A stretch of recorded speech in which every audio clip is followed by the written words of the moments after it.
बोलो माता पार्वती की जय, बोलो शंकर भगवान की जय।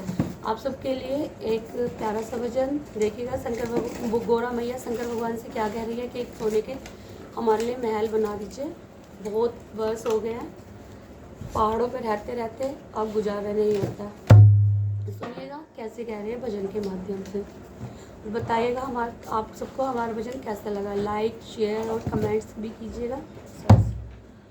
बनवाई दे रे भोले सोने